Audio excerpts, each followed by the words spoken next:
अस्सलाम वालेकुम प्यारे बच्चों, क्या हाल चाल हैं। मैं आ गई एक और नई स्टोरी के साथ। तो चलते हैं स्टोरी की तरफ, देखते हैं आज कौन सी कहानी मैं आपके लिए लाई हूँ। सब अपनी अपनी सीट बेल्ट बांध लें तो चलते हैं कहानी की तरफ। बहुत सालों पहले दूर दराज के एक मुल्क में ये कायदा था कि इस मुल्क के लोग हर साल अपना बादशाह तब्दील करते थे। जो भी बादशाह बनता वो एक माहदे पर दस्तखत करता कि इसकी हुकूमत को 1 साल मुकम्मल होने के बाद वो इस ओहदे को छोड़ देगा और एक दूर दराज जजीरे पर चला जाएगा, जहाँ से वो दोबारा कभी वापस नहीं आएगा। जब एक बादशाह का 1 साला दौरे हुकूमत मुकम्मल हो जाता तो इसे एक मखसूस जजीरे पर छोड़ दिया जाता, जहाँ वो अपनी बकिया जिंदगी गुजारता। इस मौका पर इस बादशाह को बेहतरीन लिबास पहनाया जाता और हाथी पर बिठाकर इसे पूरे मुल्क का अलविदाई सफर करवाया जाता, जहाँ वो सब लोगों को आखिरी बार खैराबाद कह देता। वो बहुत ही अफसोसनाक और गमज़दा लम्हात होते हैं। फिर वहाँ के लोग बादशाह को इस जजीरे पर हमेशा के लिए छोड़ आते। एक मर्तबा लोग अपने पुराने बादशाह को जजीरे पर छोड़कर वापस आ रहे थे कि इन्होंने एक समुद्री जहाज देखा जो कुछ देर पहले ही तबाह हुआ था और एक नौजवान शख्स खुद को बचाने के लिए लकड़ी के एक तख्ते का सहारा ले रहा था। क्योंकि इन लोगों को एक नए बादशाह की तलाश भी थी, लिहाजा इन्होंने इस नौजवान को अपनी कश्ती में बैठाया और अपने मुल्क ले आए और इससे 1 साल हुकूमत करने की दरख्वास्त की। वो नौजवान ना माना। फिर वो 1 साल के लिए बादशाह बनने पर रजामंद हो गया।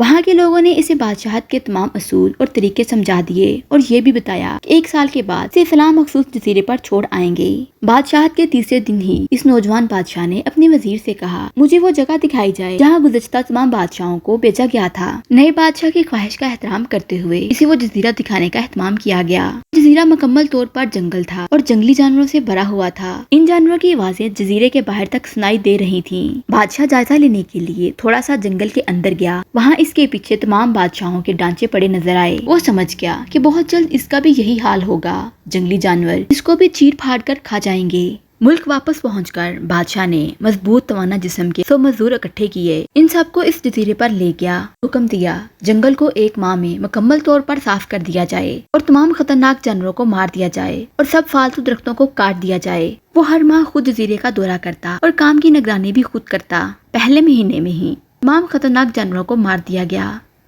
बहुत से दरख्त भी काट दिए गए। दूसरे माह तक जजीरा मुकम्मल तौर पर साफ हो चुका था। अब बादशाह ने मजदूरों को हुक्म दिया कि जजीरे पर मुख्तलिफ मकामात पर खूबसूरत बागात तमीर किए जाएं।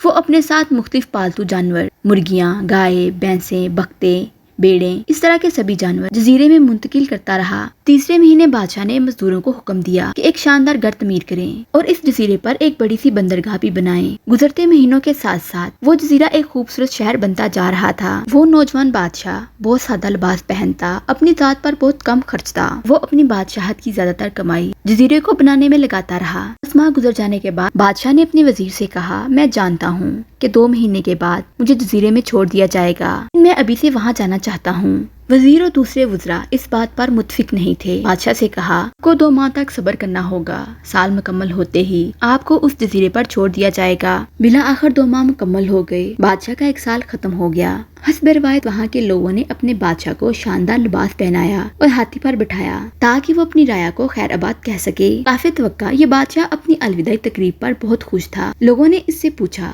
इस मौका पर तमाम गुज़श्ता बादशाह तो रो रहे होते थे, लेकिन आप क्यों हंस रहे हैं? आपके इस कदर खुश होने की वजह क्या है? इस नौजवान बादशाह ने जवाब दिया, तुम लोगों ने बुजुर्गों का वो कौल नहीं सुना? जब तुम एक छोटे बच्चे की सूरत में इस दुनिया में आए थे तो तुम रो रहे होते हो और बाकी सब लोग हंस रहे होते हैं। ऐसी जिंदगी जियो कि जब तुम मरो तो तुम हंस रहे हो और बाकी दुनिया रो रही हो। और मैंने भी ऐसी ही जिंदगी गुजारी है। जिस वक्त तमाम बादशाह महल की रंगीनियों में खोए हुए थे तो मैंने उस वक्त अपने मुस्तकबिल के बारे में सोचा और उसके लिए लाहे अमल तैयार करता था। मैंने अब इस जजीरे को एक ऐसी खूबसूरत क़यामगाह में तब्दील कर लिया है जहाँ मैं अब अपनी बाकी जिंदगी नहायत आराम और सुकून के साथ गुजार सकूं।